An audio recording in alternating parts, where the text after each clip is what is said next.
नौजवान कहता है नौकरी दे दो, सरकार कहती है पैसा नहीं है, अग्निवीर लेके 4 साल की नौकरी करो। भारत की सेना कहती है पैसा दे दो, सरकार कहती है तुम्हारे बजट का 63,000 करोड़ रुपए कम करेंगे। माताएं बहनें कहती हैं गैस का सिलेंडर बढ़ गया, बच्चे के दूध का दाम बढ़ गया, आटा दाल चावल महंगा हो गया, उसको कम कर दो, सरकार कहती है पैसा नहीं है। किसान कहता है फसल का दाम दे दो, फसल का दाम दे दो, सरकार कहती है पैसा नहीं है। अरे बुजुर्ग कहते हैं हमारी रेल की तीर्थ यात्रा, उसकी रियायत क्यों कम कर दी, सरकार कहती है हमारे पास पैसा नहीं है। देश के लोग कहते हैं शिक्षा का बजट तो बढ़ा दो, सरकार कहती है 2% से ज्यादा बजट नहीं है। अरे स्वास्थ्य का बजट तो ठीक कर दो, मोदी जी, सरकार कहती है पैसा नहीं है। मान्यवर ये पैसा गया कहां, किसके पास गया ये पैसा? अरे ये पैसा गया नरेंद्र मोदी जी के मित्रों के पास गया, मित्रों के पास गया। मैं आपको बताता हूं मान्यवर कहां कहां गया।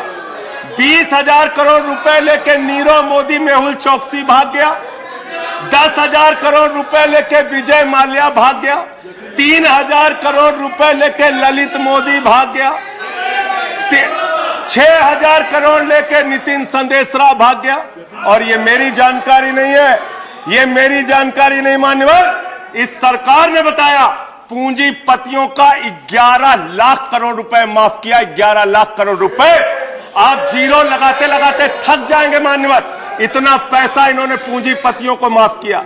और इस सरकार को एक सनक है, इस सरकार को एक सनक है, मोदी सरकार को एक सनक है, उसको यह सनक है हमको अपने मित्र को अमीर बनाना है, हमको अपने मित्र को अमीर बनाना है, हमको अपने मित्र को दुनिया का सबसे बड़ा अमीर बनाना है। और मालूम है मान्यवर उसको कितना कर्जा दिया इस सरकार ने? 2.5 लाख करोड़ रुपए, 2.5 लाख करोड़ रुपए मान्यवर, 2.5 लाख करोड़ रुपए। जीरो लगाते लगाते थक जाएंगे।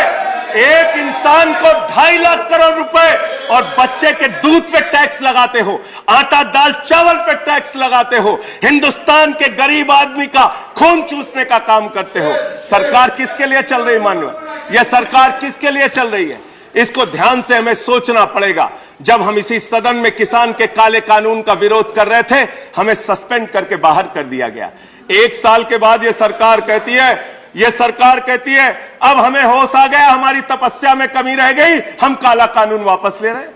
क्यों भाई? 1 साल पहले कानून वापस ले लेते तो 750 किसानों को शहीद नहीं होना पड़ता। आज एक छोटी सी बच्ची, 6 साल की बच्ची ने प्रधानमंत्री को चिट्ठी लिखा है मान्यवर, उसने लिखा है मम्मी से जब पेंसिल मांगती हूं तो मम्मी मुझे मारती है, मम्मी जब पेंसिल मांगती हूं तो मम्मी मुझे मारती है। वो कीर्ति दुबे पूछ रही है मान्यवर मोदी जी कहां है, मोदी जी कहां है? मैं उस कीर्ति दुबे को बताना चाहता हूं मोदी जी की पूरी सरकार झारखंड में विधायकों की मंडी में व्यस्त है, विधायकों की मंडी में व्यस्त है, विधायक के खरीदने में लगे मान्यवर, विधायक खरीदने में लगे। ये पूंजीपतियों की सरकार चल रही है, पूंजीपतियों की गुलामी करने वाली सरकार चल रही है, जो इस देश के अंदर महंगाई बढ़ाने का काम करती है।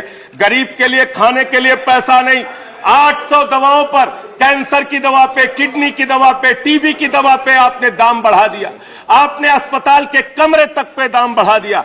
आपकी सरकार DHFL के लिए काम करती है। 34,000 करोड़ रुपए बैंकों का घोटाला DHFL ने किया और 29 करोड़ रुपए भारतीय जनता पार्टी को चंदा दिया है मान्यवर। इनसे हिसाब मांगना चाहिए।